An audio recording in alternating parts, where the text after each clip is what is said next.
What's going on?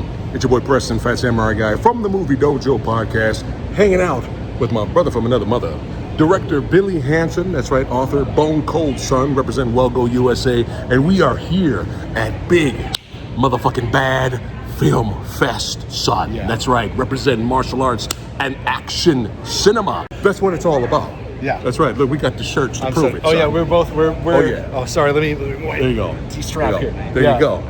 Yeah, we're getting ready to go. We're prepared for it. We're getting ready to go inside to see Marco Zaror's newest film, Affinity. I'm excited to see it. That's right. Shout out to the director, Brandon. Let's go ahead and let's do this. I'm stoked. I'm ready. I'm ready for it.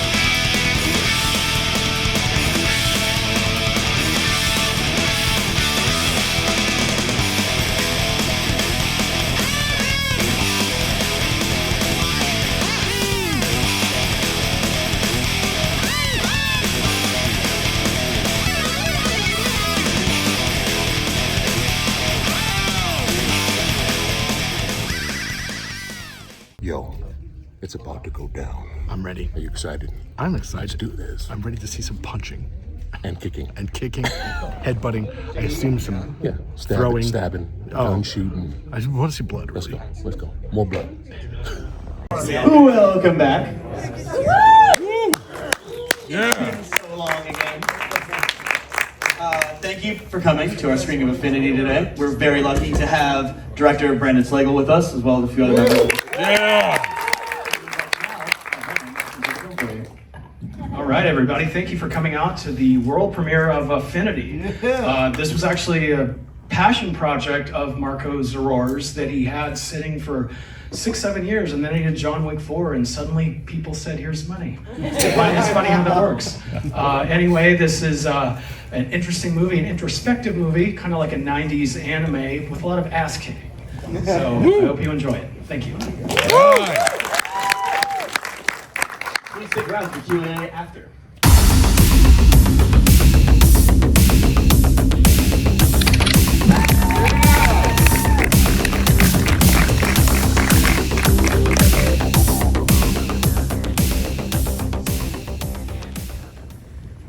All right, hope you guys enjoyed the world premiere of Affinity.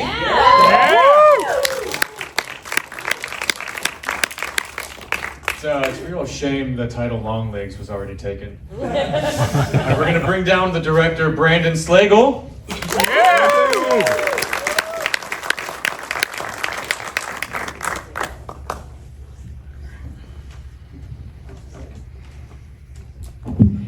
Oh, I get water? Wow, you guys, I've never gotten water in Q&A before. You guys are so nice and accommodating. Well, congratulations, Thank dude. you. That rocked. Thank you.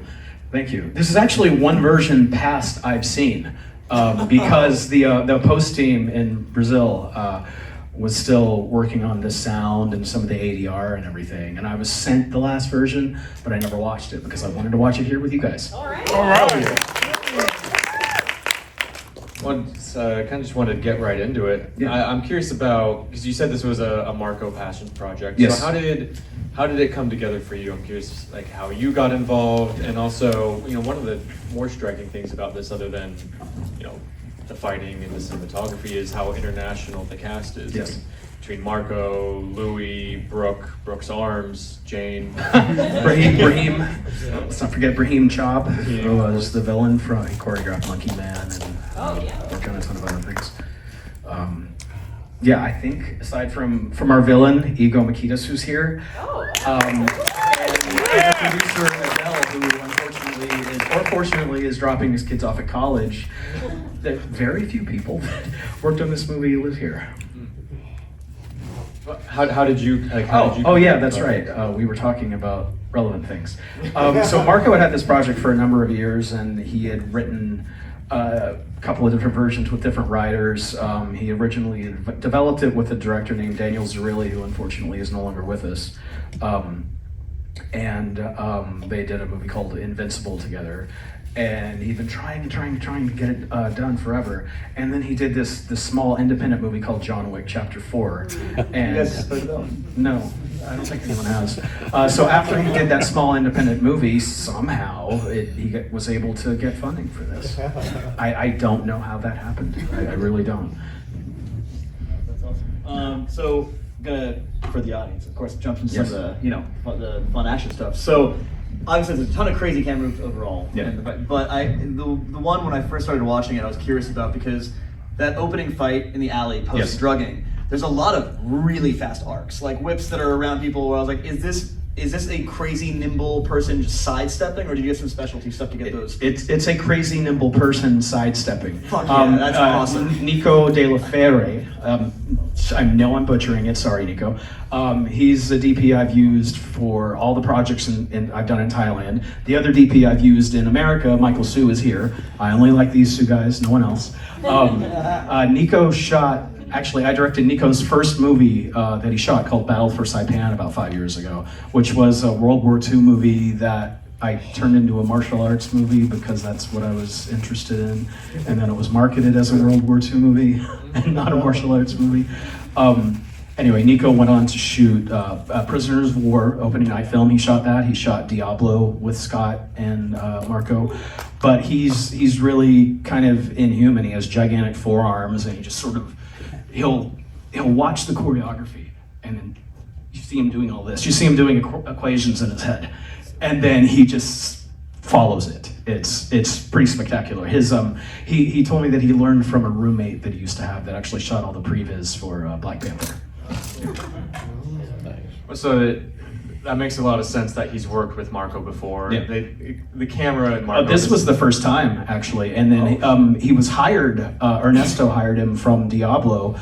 For Diablo, but while he was editing this, he's like, "Hey, we gotta get Nico," and so they flew him from Thailand to 8,000 feet elevation places in Brazil, and him and Scott were dying the whole time. Yeah. Well, it's incredible. It's the first time they've worked together because the camera and Marco in this have incredible chemistry. Yeah. You did great there. What was it like working with Marco as an action director? Yeah. Also, I totally skipped how we got on the project together. So this will actually be combined. So he had it for a number of years. Zerilli was going to direct it. Unfortunately, the two of them fell out, and they needed a director who was familiar with the Thai crews, who knew action.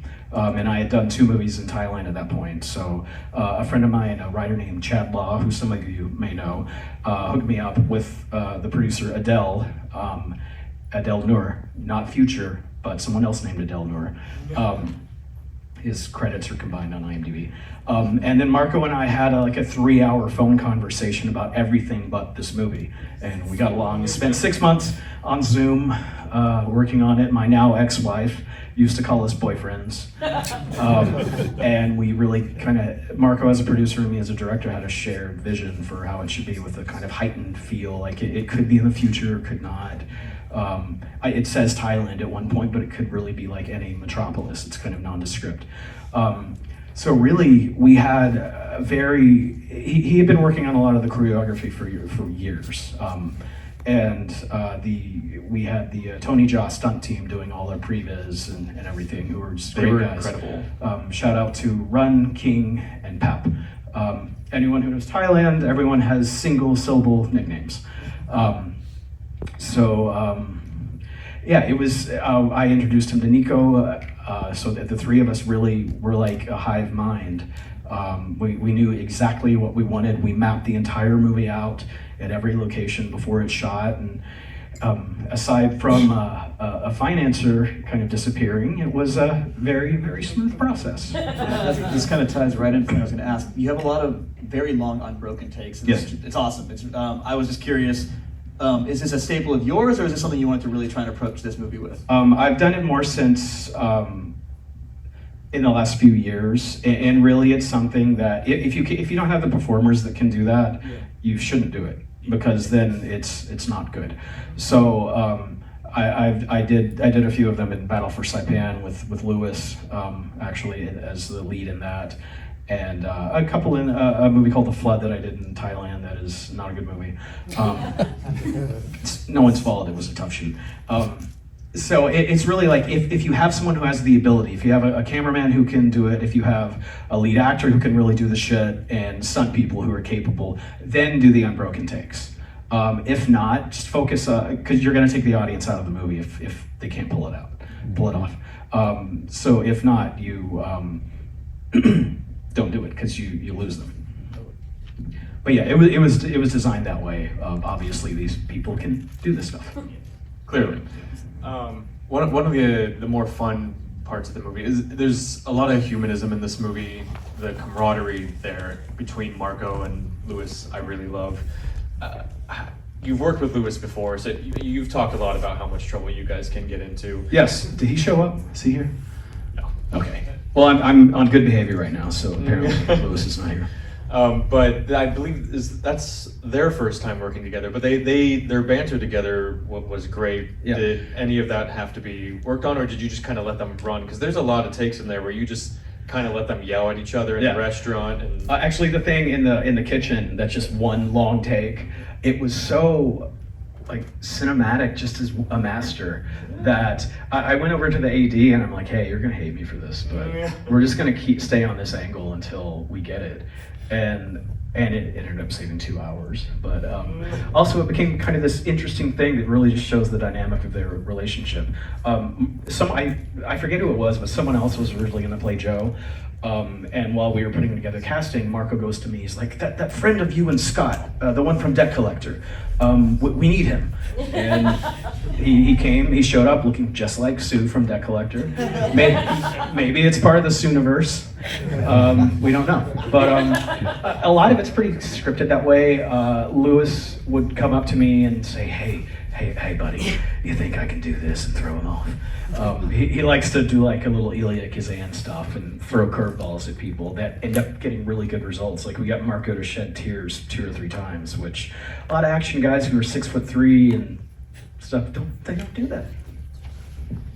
This is a really cool blend, and also I would say there's been a resurgence lately of soft sci-fi, but this is the first one we've seen that blends it this heavily with martial arts strictly. Would you say one side of that drew you to this more than the other, or the martial arts did?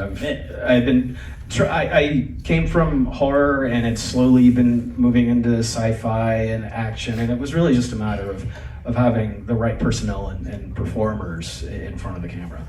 So why not? Yeah. Well, both sides of the genre feel big in this movie. The scale of things feels big, even though I'm sure it wasn't like a massive budget or shoot or anything. Yeah. But one of the things that helps it feel so big is the sound and the score and everything. So wanted to shout out whoever did the mix and the score and everything, because it's incredible. Yeah. How are these composers you've worked with before, or? I know this the composer named Rocco, he also scored Diablo, that came out a couple of months ago, was attached to it earlier. And as some people in the audience may know, if I come across crew that was already attached to the movie before me, I get a little grumpy. But no, he ended up working out great. And this was sort of like hybrid synth and orchestra, which you don't see a lot. Actually a composer here named Daniel Figueroa actually did. There he is. He did Battle for Saipan, which was orchestra and live instruments. So shout out to everyone who does. Scott, another composer I've worked with, they're sitting by each other. Weird. So they're gonna fight. It's always cool, and coming from a musical background, when you have live instruments doing the score. Well, we're gonna have time for one audience question, but before I get there, you were one of the last people to work with the late great Michael Madsen. Oh yeah. In Arena Wars. I was wondering if you just had what was he like to work with? And... He was cool, and actually the DP of that movie, Michael Sue, is here, and as Michael can probably attest, when we wrapped Michael. Too many Michaels, stop. When we wrapped Madsen's character, he took this pregnant pause and looked at us and said, "Thank you, you guys really know what you're doing. I don't see that a lot." and he was really genuine, and now that just is stuck in my head forever. All right, we have time for one audience question, so if someone's got something. Make it a good one. All Yeah, right. you. What? You were in the movie. So how about Affinity 2? I'm still I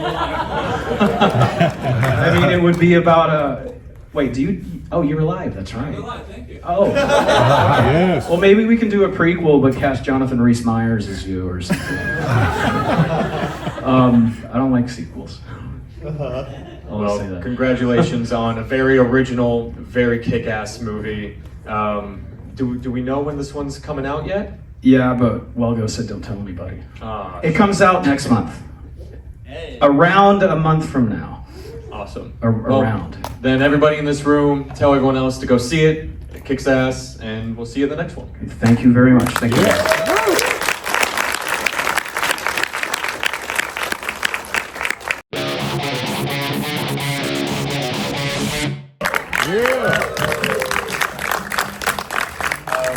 Yeah, I know we haven't been doing this long, but in 3 years of doing this, I've never seen something and so quickly been like, fuck, we gotta show that. This movie kicks so much ass. It's about 90 minutes long, and 80 minutes of it is just action scenes. Yeah. And we have the action director with us here, the legendary Koichi Sakamoto.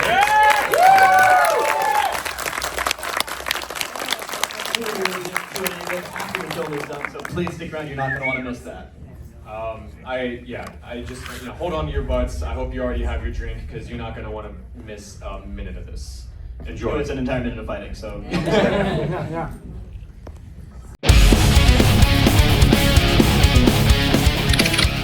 don't know about you guys, but something about growing up with like Shaw Brothers movies. There's something so comforting about a movie where you hear the same sound effect 200 times. All right, we got a really special Q&A coming up right now. Moderating over here, we have the Action for Everyone podcast consisting of Mike Scott, Vice Victus, Liam O'Donnell, and Max Deering. And then the action director of the kick-ass movie you guys just saw, Koichi Sakamoto.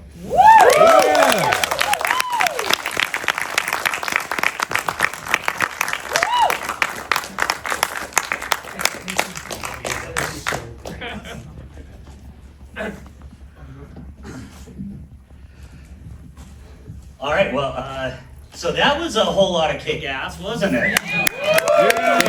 Thank you. So we shot the entire film in 10 days. What? Yes. We had 10 days to shoot the film. So. Did they really die? And I shot about 6.5 days, almost 10 days, 7 days, and 3 days for other guys. So. That's all we had. And Patrick mentioned, one of his favorite things is hearing the same sound effect. One of mine is a movie like this where the goons are all wearing masks because I know it's the same 6 stunt people. Yes. How do you know? So we all have some questions, right? I know it's a little weird. There's 4 people Okay. interviewing you. Okay. So, but You guys are all big guys too, so. Koichi, you have obviously been an inspiration for so many people, but I want to talk about this movie first. Sure. So, Nihon Toitsu Yep. is a long-running series. I think they're up to 66 66, now. something like that, yes. And as much as I love your career, I did not watch 66 movies to No. prepare for this. This is the only one I involved, so it's okay. Okay, well, Yes, that's actually what I was going to Yes. ask, is if you had been involved in this before. No, actually, most of the Nihon Toitsu, the Japan Unified, it's V cinema. It's a straight to videos, and it's been going on for the last 10 years. It's been like 65 volumes or something like that. But they decided to make a spin-off film. So this is the first time actually they did a lot of action sequences. Most of their stories is all about the Yakuza drama and stuff. There's not really action to it. But it's the first time ever they did all the action stuff. That's why they called me up. So. Well, it makes sense. It makes sense. So, for people who don't know, your team, Alpha Stunts, has been basically the backbone of action cinema for 30 years. Yes, I guess so. You have gone from, you have done stuff in Japan, you've done Power Rangers, you've done.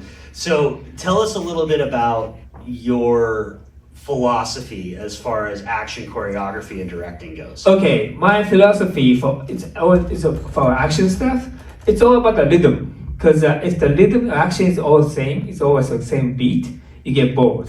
But the rhythm is different. Go pa pa pa pa pa.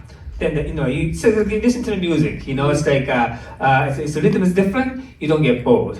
So like movie like this, a lot of action sequences. If it's the same rhythm all the time, you get bored while watching it. But I try to not make it bored, so that I try to make a different rhythm for each fight sequence. So that's like my philosophy. Yes.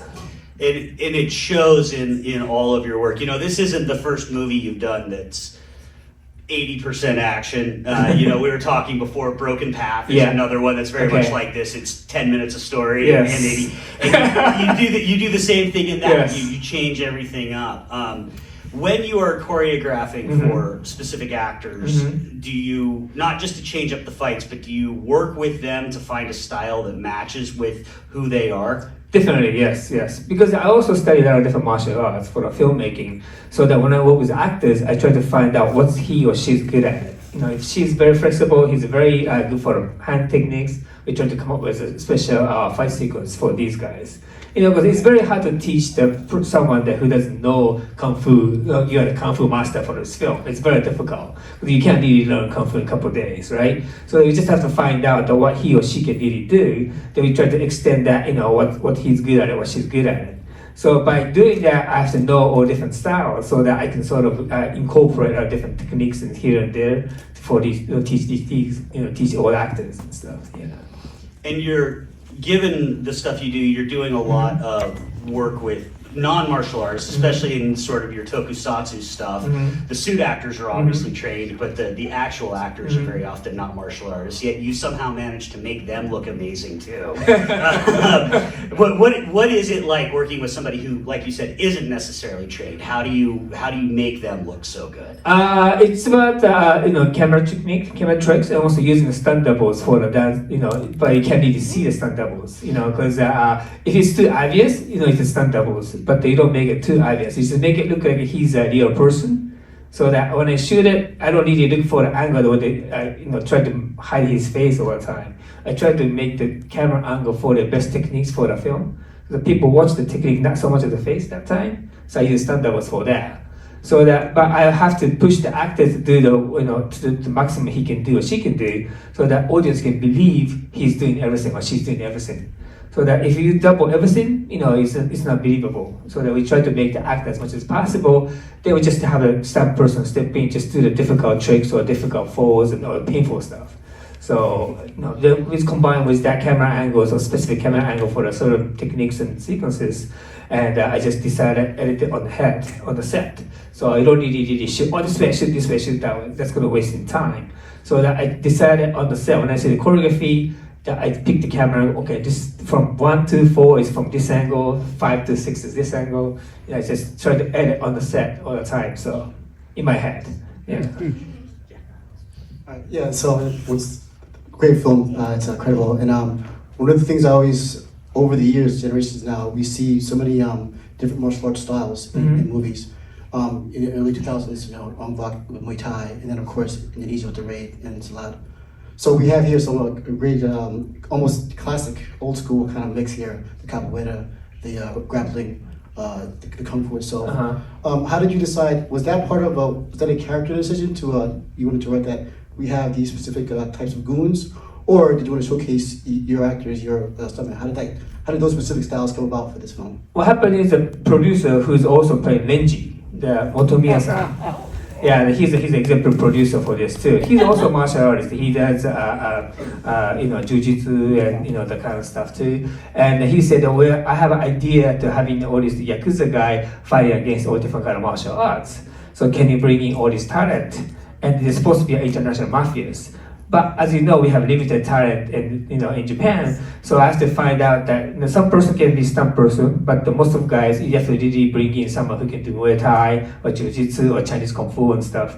So I have to look up at everybody. But also, before this movie, I did a movie called Tatsujin Warriors, which it hasn't been released here in the US yet. But that movie was that I hire, we work together with just real martial artists. They're not actors, they're not stunt person, they're not action person. the most of the guys they have that movie for first time. They're actually martial artists. They can kill people in 2 seconds. so just before this movie, I did that movie and I trained all these martial artists, all these martial arts sensei and the masters and stuff. So that I have to sort of learn their style first. I took their classes at their seminars and I learned their styles. And so I had to teach them how to do for action sequence, how not to kill a person for real. Right? But because I did that, I get to find out the capoeira master here and the jiu-jitsu master here, and I get to know these people. So I use that bit of connection for this film. So when the producer said that I need a little martial arts, different kind of martial arts, so the ones I couldn't find, I'm a stunt person, I have to call in this sensei. Can I ask you a favor? Could you be another film? It's, oh yes, of course. Then the jiu-jitsu guy came in, capoeira guy came in and stuff. So I was very lucky just to do that film before that. So. I think like if there's any other filmmakers here, kind of blacked out when you said this was a 10-day shoot. 10-day shoot, yes. I've just been dealing with my imposter syndrome since you said that. So how much like rehearsal did you do? Like how do you possibly make this movie in 10 days? Okay, I mean unfortunately in Japan, it's a lot of a smaller production in Japan compared to here in Hollywood. I've done both. I see the good side, the bad side, both sides. Right. And Japan, a lot of times, this movie like this, yes, we shoot really quick. But so that as far as the fight goes, I choreographed the fight with the stunt team beforehand, but we didn't have too much of time either because I cannot bring in that many stunt person into rehearsal. I have to pay them, right? So I only had like 3 days for rehearsal for this film. No, stop. Then I had to get together a stunt person, then to try to choreograph each fight sequences, and also bring in the master, the capoeira guy, jiu-jitsu guy, kung fu guy, to bring in for 1 day, so that I can sort of get to know what they can do and how I can incorporate the movie style. So I had to do that in 3 days. And as far as the guy who played Tamura Yuto, Yamaguchi-san, one thing he hates rehearsing. He hates practice, he hates rehearsing, because he said, I'm too old. Okay, I'm 55, right? And Tamura, a guy who became Yamaguchi-san, he's 54. I know him for a long time. So I know it's difficult to pull out that kind of action stuff, in my age. But he said, okay, let's do rehearsal. I said, oh, no rehearsal. Just show me a choreography. Okay. I had shown the choreography with the stunt person. He watched it one time. Okay, I got it. You got it? Wow. Then he come out and he do it. And then we just do high-speed rehearsal one time for the camera. So camera guy can see what to doing. And before that, I do, sort of choreography. I shoot choreography with the stunt person so the camera can see it and also the Yamaguchi-san can see it. After we do it once or twice, Yamaguchi said, okay, I know. Okay. And he steps in, he said, oh, no camera. No rehearsal. Okay. We on camera and action, he pulled it off. And he's great. Yeah, so. No further comment. I mean, it's not everyone's like that. He's a very special guy. You guys deserve to be paid more, is all I'm saying. I know. I gotta ask a question now. I guess I want to know what are your past influences that influenced your action, when you were first starting out, and then I'd love to know who currently working that is you're also taking inspiration from. Okay. Because when I was 9 years old, 1979, Jackie Chan Drunken Master came out on theater the first time in Japan. So after I saw the film, I said, okay, I want to be just like him. After that, I haven't changed. I was 9 years old, I'm 55 years old, but the mind is still 9 years old here, So that after I saw the Drunken Master, I saw I want to be just like him. I started taking martial arts and gymnastics and all the stuff. Then when I was 16 years old, I went to the audition for to be a part of the stunt team. A guy named Yasuaki Kurata. He's a very famous guy in Hong Kong film, and he plays all the bad guys in the 70s film. And the famous role he did was Jet Li's Fist of Legend. He did a blindfold fight with Jet Li, and that's my master. So when I was 16 years old, he just finished Eastern Condor, Millions Express in Hong Kong. He came back to Japan, so that I joined his stunt team. And after that, he trained me, for many, he trained me for like different Hong Kong style stunts, wires and the actions and stuff. And the one thing we did was we need to hit people, because it's a very hardcore Hong Kong style. So he said that, okay, in Japan, you don't really hit people, but Hong Kong, we hit people. So I hit you. Okay.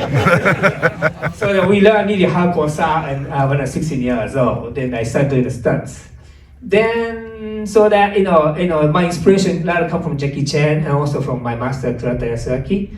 So that my style of the action stuff is from Kurata Yasuaki. So that we really hit people. then my inspiration I have right now is because under my master, myself is also that guy named Kenji Tanigaki, who did Twilight Warriors and Rurouni Kenshin. And also Yuji Shimomura, who did Guns and the Kingdom and those movies. We all from same masters. So that even right now, we are not under him anymore, but we're still working on a lot of different films in all over the world.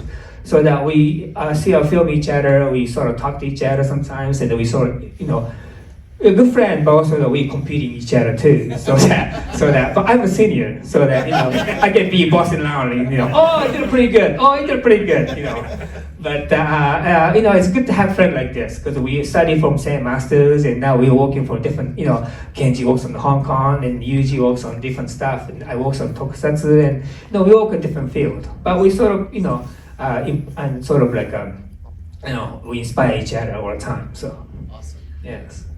Yeah, that actually leads into. I'm glad you brought up your history working in Hong Kong, because for me, one of the things that I always found so fascinating about your early career when I first discovered you, right around the time of Guyver 2, was that you did Guyver 2, you did U.S. Navy SEALs, and you were doing these movies, these Western movies that had very clear Hong Kong style fights in them.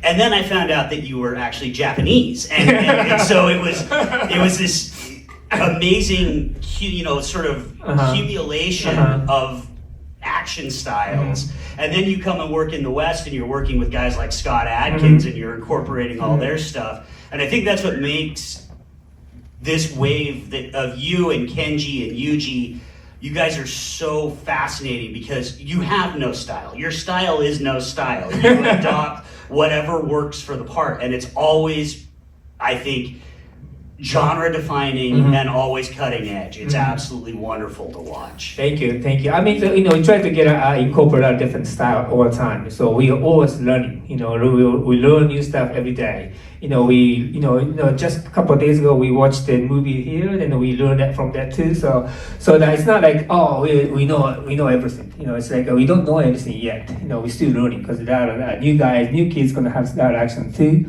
I mean, the one thing shocked me right now is that, a lot of new stunt person or a lot of action director comes up and, I grew up watching your film. I grew up watching your Power Rangers. That inspired me to be a stunt person. That makes me really feel good, but also makes me feel really old. It's like, okay, yes, I'm so happy, but I'm so old.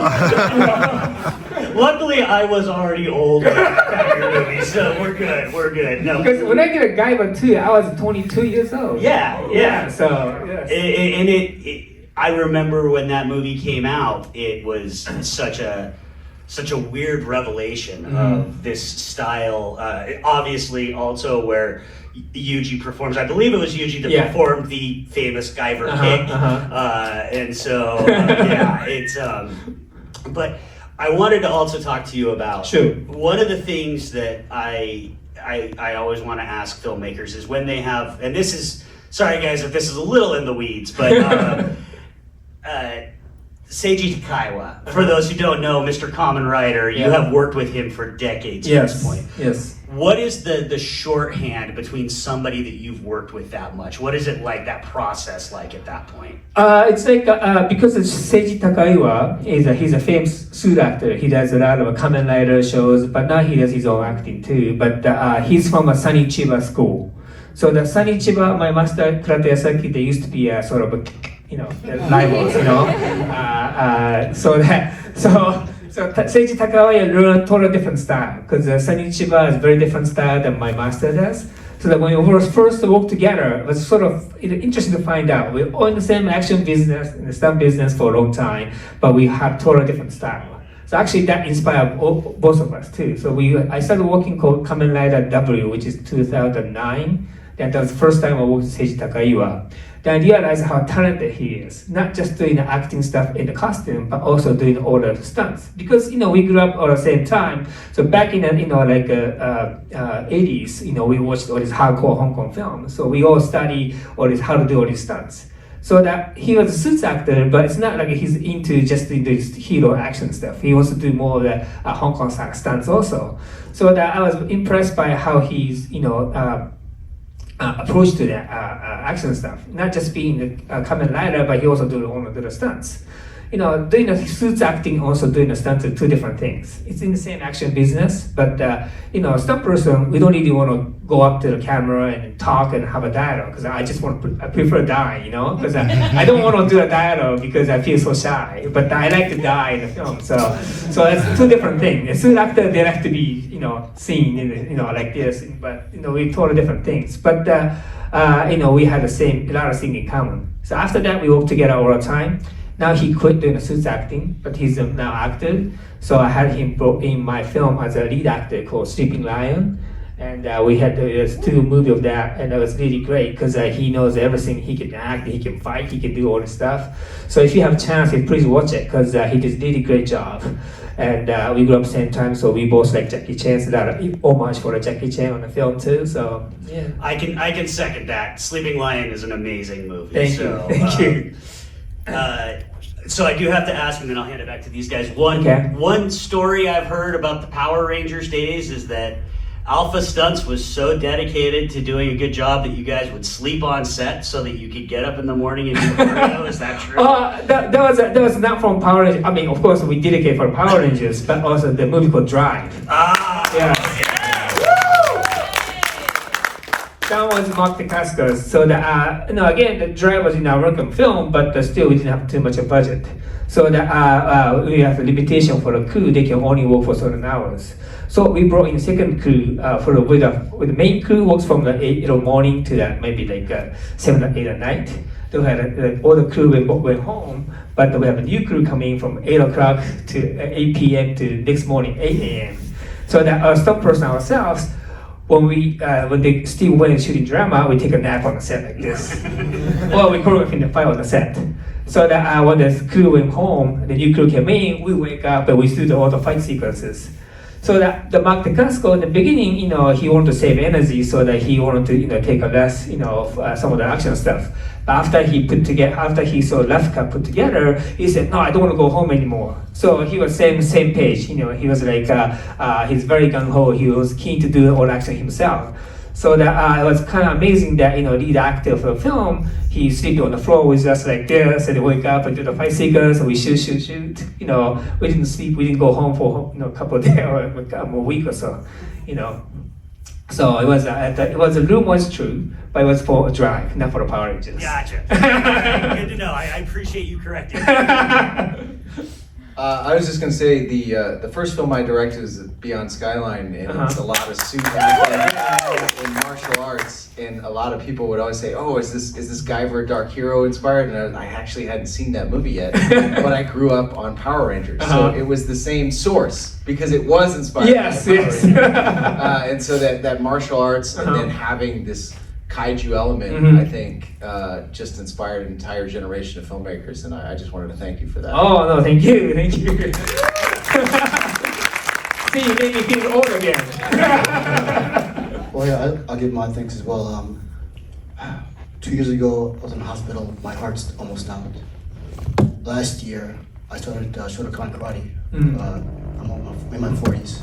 I had been in the army and did combat style, but I felt I had to start over again. This past April, I got my yellow belt in Shotokan. And so I'm seeing that. I bring it up because it's not just you're not old people, you're seasoned veterans, and like we've seen this entire weekend all these the fresh new faces of the up and coming future veterans.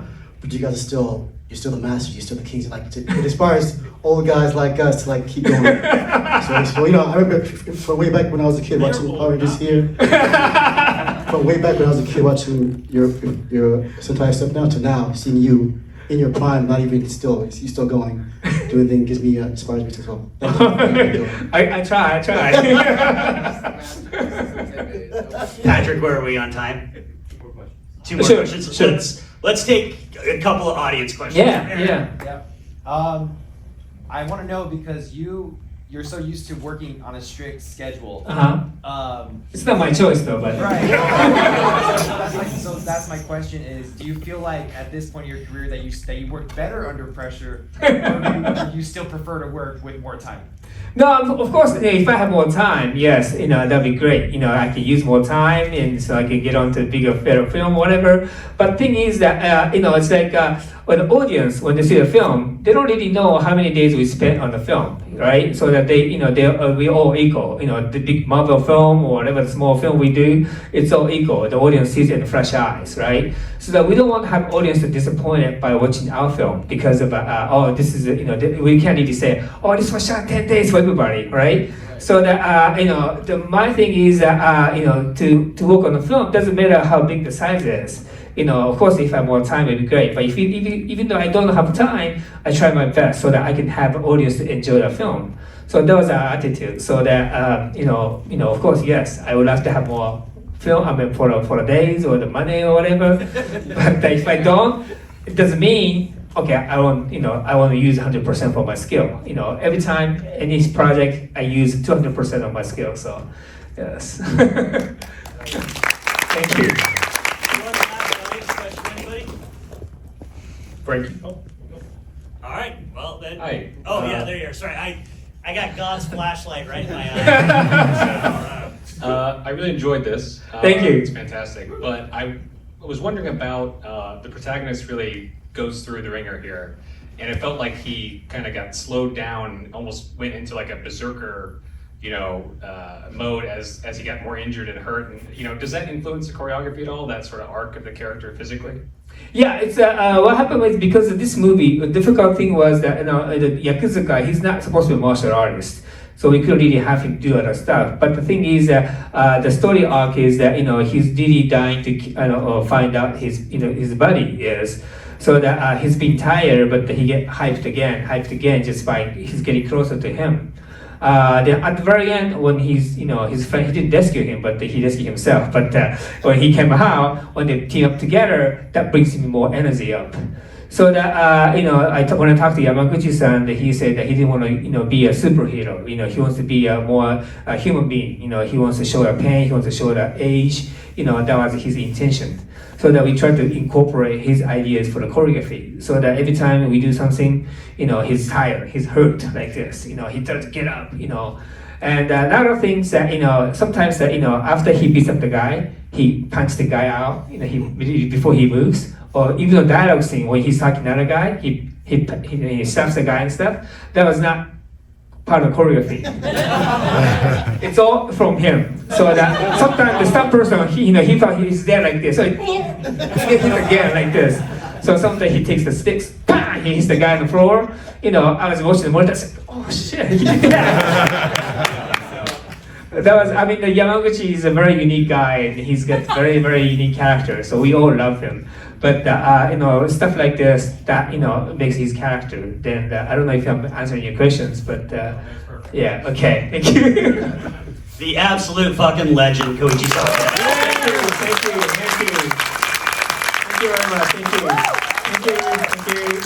One quick advertisement I have. There's in here it says 24/7 Samurai Shinobi, the YouTube channel. Do you know about it? If you type in 24/7 Samurai Shinobi, you can get any kind of like a Japanese samurai ninja film on the YouTube channel. And there's my movie called Black Fox, and also the Shogun's Ninja. Two films on the YouTube channel you can see. You can watch the entire film. It's English subtitle, English dub. So please watch them. And it was a show, it was very low budget, so that was like this. But I'm sure if you enjoy this film, you enjoy that too. And I'm trying to get into the new film for the ninja film this year. We're shooting this December, so please keep an eye on it, please. Thank you. So go watch that on YouTube. There's no reason not to watch. Thank you. All right, thank you guys so much for coming out, Koichi. Thank you so much. I've seen both of those movies. They're both also for American audiences on Tubi, which is incredible. Go watch them. What is going on? All right, so it has been a while since I've seen or had this kind of experience with one of the most badass double features ever. Yeah, I wasn't on, ready on the for big how, screen. Yeah, I wasn't Yeah. ready for how much energy I was going to be putting out watching these two movies. But this is phenomenal. Marco Zaror's Affinity was just badass. Yeah. Martial arts with little sci-fi spice thrown on it. With a little romance in there too. Yeah, a little bit in there. Louis Mandylor was great.